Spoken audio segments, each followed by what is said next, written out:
Salut les sportifs, c'est Goulven Tristan, je vous souhaite la bienvenue sur ma toute nouvelle chaîne YouTube Monsieur Performance. Pour toutes celles et ceux qui ne me connaissent pas, donc moi c'est Goulven Tristan, vainqueur à 3 reprises de la Coupe du Monde d'Ultra Triathlon 2016, 2022 et 2023. Jingle.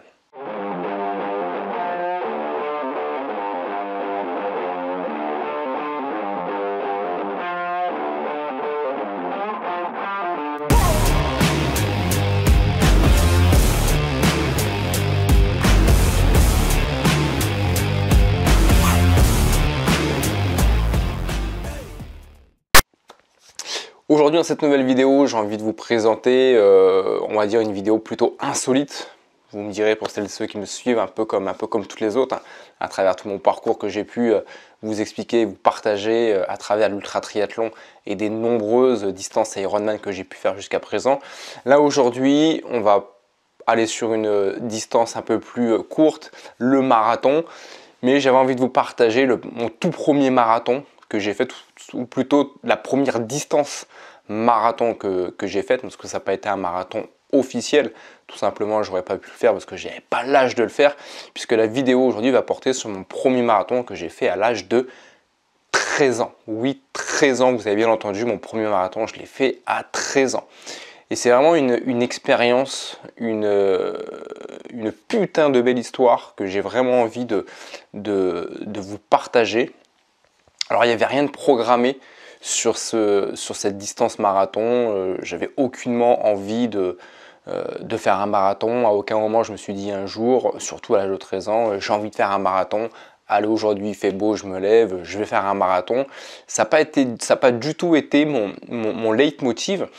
En fait, pour vous expliquer de quelle manière j'en suis venu à faire un marathon à 13 ans, voilà, parce que 13 ans c'est très très jeune, avec mes petites jambes d'enfant, pour se dire de quelle manière c'est possible de faire plus de 40 km de distance. En fait, il faut revenir donc en 1994. Parce qu'actuellement, j'ai 42 ans, je suis né en 1981. Donc cette distance marathon, je l'ai fait en 94. Et en fait, l'année qui a précédé 94, donc de 92 à 93, avec mes parents, on a habité pendant 2 ans à Narbonne. Et c'est une ville que j'ai appréciée. J'ai apprécié d'avoir vécu 2 ans là-bas. Et ensuite, pour des raisons professionnelles, on a dû remonter en région parisienne. Et je suis resté un peu nostalgique de cette ville, de ces souvenirs d'enfant que j'avais. Là-bas, j'avais fait mon CM1 et mon CM2. Et l'année suivante, en fait, on a décidé avec mes parents de retourner dans la région, mais non pas pour y aménager à nouveau, mais pour partir en vacances. Et la problématique qu'ont connue mes parents, c'est qu'ils n'ont pas réussi à avoir la même semaine de vacances. Donc en fait, j'étais descendu en train avec ma mère et mon frère, où on avait été jusqu'à Saint-Pierre-la-Mer, rejoindre la location que mes parents avaient réservée. Et à l'époque, mes parents avaient qu'une seule voiture, et mon père nous rejoignait en voiture une semaine plus tard, pour profiter des vacances avec nous. Sauf que moi, je m'étais mis en tête de retourner le plus rapidement possible à Narbonne pour revoir la ville, sentir une odeur, revoir, aller chercher à la recherche et à la chasse d'anciens souvenirs que j'avais. Voilà, je sais pas ce que j'allais y trouver, mais j'avais envie de revoir des images, revoir un paysage, revoir des souvenirs, revoir où on habitait, peut-être aller revoir un ami, mais en tout cas je voulais absolument retourner le plus vite possible à Narbonne. Et moi je suis pas quelqu'un forcément de très patient, et j'ai pas eu la patience d'attendre mon père pour qu'il nous y amène tout simplement en voiture. Voilà la chose la plus logique. Sauf que j'en ai décidé autrement, et un jour, sans rien avoir anticipé ou calculé, ça s'est vraiment fait au feeling, ça a vraiment été de l'improvisation, j'ai envie de dire. Je me suis levé un matin, il faisait beau, je devais être de très bonne humeur, je me sentais bien, et j'ai eu cette envie d'aller à Narbonne. Et j'en ai averti ma mère, donc il doit peut-être être 9h, 10h, et je dis à ma mère, je vais à Narbonne. Et sur le coup, ma mère a pas forcément tiqué par rapport à la distance, par rapport au risque, par rapport à beaucoup de choses. Parce que une mère qui laisse son fils partir à Narbonne, c'est-à-dire à 21 km de la location, normalement, là, elle aurait dû me dire, mais t'as perdu la tête, t'es devenu fou, tu te rends pas compte, tu veux y retourner, je comprends, mais voilà, on va attendre la semaine suivante, que ton père arrive et on ira tranquillement en vacances. Et je sais pas pourquoi, il y a eu un alignement parfait des planètes, elle a pas tiqué. Moi-même, j'ai pas tiqué sur la connerie que j'étais en train de lui dire par rapport à la distance et par rapport à plein de choses. Parce que si je me remets dans le contexte de ce que je suis en train de dire, vu que j'ai rien préparé, j'ai pas de montre GPS, à l'époque il n'y a pas internet, j'ai pas une tenue forcément adéquate, j'ai pas forcément des chaussures, je devais avoir des chaussures de tennis lambda. Voilà, à cette époque-là, je portais pas forcément de marque, donc ça devait être voilà, des chaussures de premier prix, ou en tout cas pas du tout en adéquation avec la course à pied. J'avais pas de camelback, enfin j'avais pas tout le matériel qu'on peut voir qu'un runner aujourd'hui pourrait avoir sur lui pour faire un 5 ou un 10 km. Moi j'avais vraiment rien de tout ça et je connaissais même pas la distance. Sauf en fait ce qui m'a motivé en essayant de comprendre en fait ce qui m'a pris ce jour-là pour me dire c'est possible, c'est que le chemin déjà entre Saint-Pierre-la-Mer et Narbonne, je l'avais fait des centaines de fois en voiture. Donc le chemin, je le connaissais par cœur. Sauf que quand on est enfant, on est insouciant, on est naïf. Ça a été à la fois mes défauts, mais aussi de grandes qualités. Parce que ça m'a permis de faire des choses que les autres n'auraient pas forcément tenté, comme ce marathon entre Saint-Pierre-la-Mer et Narbonne. Et en fait, je me suis pas, avec mon cerveau d'enfant, je me suis pas posé toutes les questions qu'un adulte pourrait se poser aujourd'hui. Voilà, j'étais pas pollué par la négativité ambiante de la société, des médias, des journaux, de la télévision, par tout ça. Et du coup, je me suis dit, non, le chemin, je le connais par cœur, je l'ai déjà fait des centaines de fois. Voilà, pour moi, je savais que c'était loin, mais je pensais que c'était réalisable à pied. Donc je suis parti. Voilà, je suis parti. Et je me rappelle très bien être parti avec quelques barres de céréales. Enfin, j'avais trouvé ce que ma mère avait pu acheter comme gâteau, et j'avais une petite bouteille d'eau à la main. Ouais, vous savez, les petites bouteilles style eau cristalline, 33 centilitres, et c'est tout. J'avais juste ça. J'avais même pas de casquette, c'était en plein été, j'avais rien prévu par rapport à tout ça. Et je pars. Voilà, je descends de la résidence, je longe la plage de Saint-Pierre-la-Mer, et je m'en vais direction Narbonne, en prenant soin de rester le long de la route où je connaissais le chemin, voilà, que j'avais pour habitude de faire avec mes parents en voiture. Et avec mes petites jambes, j'y vais, voilà, je me pose pas de questions, j'ai qu'une hâte, c'est de retrouver Narbonne. En fait, voilà, je visualise indirectement, je suis à fond dans la visualisation, et moi, il n'y a qu'une chose qui m'intéresse, c'est de revoir Narbonne. Je suis pas là en train de me dire, à penser à des choses négatives, ça va être compliqué, je vais pas y arriver, je vais avoir des crampes, je peux avoir des ampoules, mais je m'en foutais complètement de tout ça, ça me traversait même pas l'esprit. Il n'y a qu'une chose auquel je pensais, j'étais focus sur qu'une seule chose, c'était voir le panneau Narbonne, c'était revoir cette ville, revoir indirectement ce petit paradis, cette ville que je voyais comme un petit paradis, parce que j'avais envie d'aller vraiment à la recherche de tous les souvenirs que j'avais laissés ces 2 dernières années. Et donc j'y vais, voilà, à travers la garrigue, le long de la route, avec mes petites jambes, et j'avance.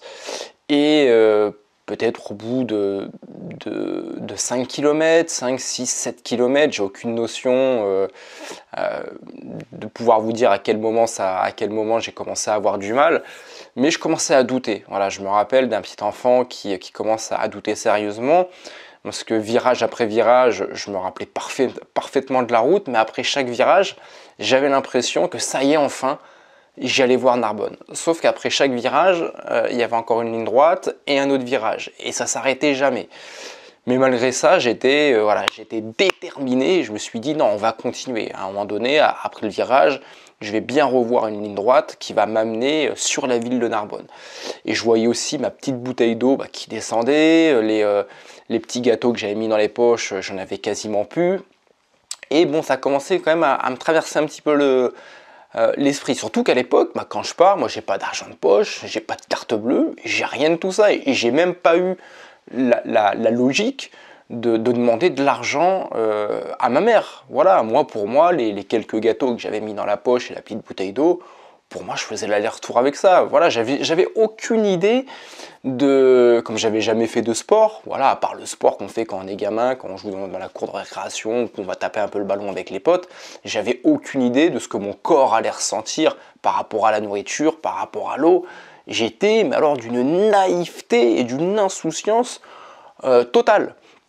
Et du coup, je continue avec toujours cette inquiétude qui commence à arriver, de me dire c'est beaucoup plus long que je le pensais. Je commence aussi à penser aussi au retour. Mais je lâche rien, voilà, je continue, je suis déterminé. Alors j'alterne la course à pied et la marche, bien évidemment, je ne fais pas les 21 km d'une traite en courant. J'alterne les deux. Le chemin que j'emprunte, c'est pas un chemin forestier ni un chemin de randonnée. Voilà, je marche vraiment le long de la route. Dès que je peux voir un petit sentier, j'essaye de le prendre. Mais vraiment, voilà, je suis un peu dans la garrigue le long de la route, donc c'est des chemins qui sont pas forcément évidents.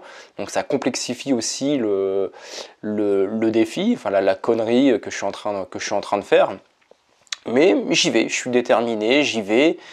Et au bout du 20e kilomètre, ça y est, la ligne droite que j'avais visualisée, je la vois enfin. Et au bout, je vois un grand centre commercial, le centre commercial qui devait être mon premier checkpoint, avant d'aller plus loin, avant de me rendre là où j'habitais, là où on avait habité avec mes parents. Donc je fais cette longue ligne droite, et là je suis épuisé, mais je suis vraiment épuisé. Ma petite bouteille d'eau, elle est vide depuis longtemps, j'ai plus de gâteau, j'ai plus rien. Et ma principale préoccupation là, c'est de boire et de manger. Parce que je sais que dans l'état où je suis, je ne pourrais pas faire le chemin retour. Donc là, le premier réflexe que je vais dans le magasin, donc un grand centre commercial. Pareil, j'y rentre, je suis tout seul. Heureusement, ça inquiète pas la sécurité et les vigiles. Enfin, après, j'en ai aucune idée, je n'ai pas de souvenir par rapport à ça. Mais l'une des images dont je me rappelle, c'est que je cours dans le rayon des sucreries. Je prends un paquet de Bounty, j'éclate le paquet de Bounty, je m'en mets plein dans la bouche parce que j'ai faim, et je m'en mets plein dans les poches. Et ma petite bouteille d'eau, je me rappelle, je suis rentré dans le magasin avec ma petite bouteille d'eau vide, et je vais dans le rayon de l'eau, et je dépose proprement ma petite bouteille d'eau qui est vide, et je prends exactement la même. Je ne cherche pas à en prendre une plus grande ou quoi que ce soit, je fais vraiment un échange standard, mais cette fois-ci avec la même qui est pleine, et je ressors du magasin. Voilà, je ressors en volant les Bounty qui sont dans ma poche et la petite bouteille d'eau, parce que j'ai pas un seul centime pour moi, et j'avais pas du tout visualisé de devoir m'arrêter dans le magasin pour pouvoir acheter des Bounty et de l'eau. Et là, je me rappelle avoir eu une montre, et là je me dis que je vais pas pouvoir aller plus loin parce que j'avais peur d'inquiéter ma mère. Fallait absolument que je revienne avant la tombée de la nuit, pour pas l'inquiéter, pour pas qu'elle appelle la police, pour pas que j'aggrave la situation. Déjà qu'elle avait accepté de me laisser partir, donc voilà, fallait que je rentre sain et sauf. Et surtout que j'étais vraiment épuisé, mes jambes commençaient à être fatiguées, le corps fatigué, et là pour le coup, j'avais visualisé, enfin je savais exactement la distance qui me restait à faire, l'effort qui me restait à faire, l'effort que j'allais encore une fois devoir demander à mon corps. Là, c'était vraiment du concret. Autant l'aller, c'est la première fois que je le faisais en alternant course et marche. Autant là, le retour, ça va être la deuxième fois. Et là, la première fois, j'en ai chié. Donc je sais que ça va être très compliqué pour le retour. Là, c'est plus question de visualiser le parcours que j'ai fait des centaines de fois en voiture. Là, ça va être revisualiser l'allée que je viens de faire. Et là, c'est plus du tout la même chanson. Je commence aussi à prendre conscience des distances, donc c'est pour ça aussi que là je commence à réfléchir et à me dire que d'aller jusqu'où j'habitais à Narbonne, ça va me demander encore une demi-heure, une heure pour y aller, donc une demi-heure, une heure pour revenir ici, donc perdre quasiment 2 heures, plus le retour jusqu'à Saint-Pierre-la-Mer, et là ça va pas être possible. Mais je suis déjà tellement content d'avoir revu le panneau Narbonne, d'avoir revu ce centre commercial où on avait pour habitude avec mes parents de venir de temps en temps faire des courses. Et ça suffisait à mon bonheur. Voilà, je me suis dit, bah, la suite, ce sera la semaine prochaine en voiture avec mes parents. Et sans plus tarder, je retourne direction Saint-Pierre-la-Mer. Donc le parcours, je le connais par cœur. Voilà, je prends exactement le même qu'à l'aller. De temps en temps dans les virages, je me rappelle couper quelques virages à travers la garrigue pour essayer de gagner des centaines de mètres par-ci, par-là. Et au final, je reviens à Saint-Pierre-la-Mer, donc sain et sauf. J'ai pas le souvenir d'avoir eu des ampoules ou quoi que ce soit, mais je suis extrêmement fatigué. Voilà, extrêmement fatigué, mais en très bon état. Les bounties que j'ai mis dans ma poche, je les ai tous mangés un par un. La deuxième petite bouteille d'eau, je suis revenu, elle était vide. Et quand j'arrive à la maison, ma principale inquiétude, ça va être de revoir ma mère. Dans quel état va être ma mère? Est-ce qu'elle est inquiète? Est-ce qu'elle a prévenu la police? Est-ce qu'elle est en pleurs? Et ça, c'est vraiment ma principale inquiétude. Et j'ai ce souvenir d'avoir peur de franchir la porte d'entrée pour peur de voir son état, dans quel état elle va être. Et là, elle est contente de me voir, mais comme si elle m'avait laissé jouer en bas de l'immeuble pendant une demi-heure et que là, je rentrais à la maison, prendre mon goûter. Elle est contente de me revoir, elle n'est pas du tout inquiète. J'ai pas souvenir qu'elle m'ait demandé si j'avais réussi à aller jusque Narbonne. Voilà, il y a des souvenirs entre-temps que j'ai oublié, mais ce souvenir d'avoir fait Saint-Pierre-la-Mer Narbonne, c'est juste un souvenir exceptionnel. Et en fait, à ce moment-là, quand je reviens, pour moi, ce que j'ai fait, il n'y a rien d'exceptionnel en fait. C'est quelque chose que je banalise, mais alors complètement. À aucun moment j'ai été m'en vanter ou j'en ai parlé à mes potes ou même à la famille. Ouais, je suis parti de Saint-Pierre-la-Mer, Narbonne, j'ai fait le retour. Parce que j'ai aucune conscience de la distance que j'ai faite. Je suis incapable de vous dire combien de kilomètres j'ai fait. Je sais pas du tout. Je sais pas du tout. J'ai même pas le réflexe la semaine suivante de regarder le compteur de la voiture de mon père pour qu'il me dise tiens, il y a combien de distance entre Saint-Pierre-la-Mer et Narbonne. Pour moi, ce que j'ai fait, c'est comme si je sortais de chez moi pour aller à la boulangerie et ramener une baguette à mes parents. Je banalise complètement ce que j'ai fait, à tort. C'est comme ça. Et en fait, je me rends vraiment compte de la distance que je fais peut-être 15 ans après. En fait, quand Internet apparaît, tout ça, j'ai toujours eu ce souvenir en fait d'avoir fait cette distance Saint-Pierre-la-Mer-Narbonne et j'ai toujours gardé ça tout au long de ma carrière dans le sport. Je m'en suis toujours servi dans ma carrière, dans les moments difficiles, dans les moments de doute. Ça m'a énormément aidé à me rappeler de ça et de me dire à 13 ans, avec mon insouciance, ma naïveté, j'ai réussi à faire ça. Et en fait, aujourd'hui, j'essaie un maximum de cultiver cette insouciance et cette naïveté. Et c'est ce qui me permet de continuer à faire des choses stratosphériques, des distances inhumaines. Et c'est ce qui me permet, ça me permet énormément de continuer à avancer dans le sport et même à avancer dans la vie de manière beaucoup plus générale. Mais c'est avec l'arrivée d'Internet, un jour je me suis dit, tiens, je vais taper Saint-Pierre-la-Mer-Narbonne voilà, pour voir un peu les distances. Parce qu'autant je me rappelais avoir fait un truc de ouf, mais je n'étais pas forcément capable de savoir si ça correspondait à un semi-marathon, à un 30 km, à un marathon, beaucoup plus. Je me rappelais juste de ce petit garçon, Goulven, qui part avec ses petites jambes et sans rien avoir préparé auparavant partir en direction de Narbonne pour revoir cette ville. Et là, je regarde sur Mappy et je vois qu'il y a 21 km qui séparent la location où on était jusqu'au magasin où j'étais. Et là, je fais 42 km. À 13 ans, en 1994, j'ai fait 42 km avec mes petites jambes.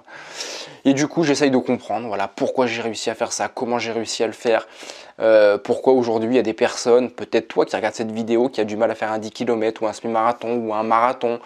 En fait, tu vois, la résultante de cette vidéo, c'est pose-toi les bonnes questions de pourquoi aujourd'hui, tu n'arrives peut-être pas à faire tel ou tel défi. C'est à cause de quoi? Il y a une raison.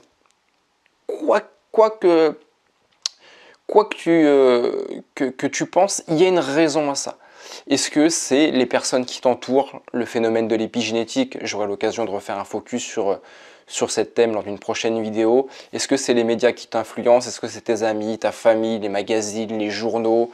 À force de voir qu'un semi-marathon ou un marathon c'est compliqué, c'est dur, qu'il faut une préparation spécifique marathon, qu'il faut acheter tel matériel et compagnie, à toi de voir à quoi correspond ce blocage, parce qu'aujourd'hui tu n'arrives peut-être pas à réaliser tes objectifs, que ce soit un semi-marathon, peut-être un Ironman, ou peut-être tout simplement à courir un marathon en moins de 3 heures. Voilà, on a tous des objectifs dans le sport, et on a tous aussi, par rapport à un objectif, il y a aussi des blocages. Voilà, c'est humain, c'est du bon sens, c'est normal. Mais justement, à toi de voir où sont liées ces problématiques que tu peux rencontrer dans le sport. Moi aujourd'hui, c'est vrai que j'ai très peu de problématiques parce que, comme je te l'ai dit, je cultive cette insouciance et cette naïveté qui m'a permis de faire ce marathon à l'âge de 13 ans. Et aujourd'hui, je continue d'avancer de la même manière à travers tout ce que je peux faire actuellement dans l'ultra triathlon. Voilà, comme tu as pu le voir dans mes précédentes vidéos, je fais des doubles Ironman, des triples, des DK, des doubles DK. En fin d'année, je vais faire un triple DK. Si j'ai l'opportunité un jour de faire un quintuple DK ou un DK-DK, je le ferai sans problème. Voilà, pour moi, la distance n'est plus un facteur de me dire mais non, c'est pas possible, c'est inhumain. Non, moi, au contraire, plus les distances sont longues, plus ça m'excite. Voilà, plus ça m'excite. Et c'est vraiment l'ultra distance qui m'anime dans le sport. Et c'est ce qui me permet de me motiver lors des entraînements, justement pour pouvoir faire ensuite mes compétitions. Donc voilà. Et je terminerai par rapport à ce marathon plutôt que j'ai fait entre Saint-Pierre-la-Mer et Narbonne. La dernière petite anecdote, c'est que il y a 4 ou 5 ans de ça, je n'avais jamais reparlé avec ma mère. Parce que moi-même, je sais pas, j'avais peur qu'elle me dise en fait, mais non, je m'en souviens pas, t'as pas pu faire ça. En fait, j'ai eu peur de ça et peur limite de l'avoir inventé cette histoire, alors que pour moi, je m'en souviens parfaitement. Et quand j'en ai reparlé un soir, voilà, je lui ai fait maman, j'ai envie de te parler d'un truc, d'un défi sportif que j'avais fait. Et là, je lui ai fait, tu te rappelles quand on était revenu en région parisienne et que l'année suivante, on a pris notre location à Saint-Pierre-la-Mer. Un matin, je me suis levé et je t'ai dit, je vais à Narbonne en courant. Et là, elle m'a regardé, elle me fait, ouais, je m'en souviens parfaitement. Et je lui ai fait, mais pourquoi? Pourquoi tu as accepté de me laisser partir à Narbonne? Et elle n'a pas su me répondre. Voilà, elle n'a pas su me répondre. Elle était sûrement dans le même état que moi. Voilà, ce jour-là, il faisait beau. Elle avait peut-être pas elle avait sûrement cette insouciance, cette naïveté aussi de la distance qui séparait Saint-Pierre-la-Mer et Narbonne, parce que c'est une distance qu'on connaissait par cœur. Alors autant le fait de la connaître par cœur, justement, ça aurait pu l'alerter justement sur la difficulté. Mais non, voilà, c'est cet alignement des planètes, et je la remercie beaucoup, je te remercie maman si tu regardes cette vidéo, parce qu'en fait ce défi, indirectement que tu m'as laissé faire, que tu n'aurais peut-être pas dû me laisser faire en tant que maman, mais voilà que tu m'as laissé faire, c'est un défi voilà que je garde et qui me poursuit mais de manière positive dans tous les défis que je fais aujourd'hui et qui me permet de voir plus grand, d'aller beaucoup plus loin à travers le sport et dans la vie en règle générale. Donc voilà, donc j'espère que cette vidéo t'aura inspiré. N'hésite pas à t'abonner à cette chaîne, d'activer la petite cloche, de laisser un commentaire si tu as des questions, n'hésite pas, c'est moi-même en personne qui répondrai à tes questions, ou tout simplement à me partager, peut-être que toi aussi tu as une anecdote sportive ou hallucinante comme celle-ci à me partager, donc n'hésite pas à la partager dans les commentaires, et nous on se retrouve très prochainement pour de nouvelles vidéos. Je te dis à très vite, bye bye et bonne réussite.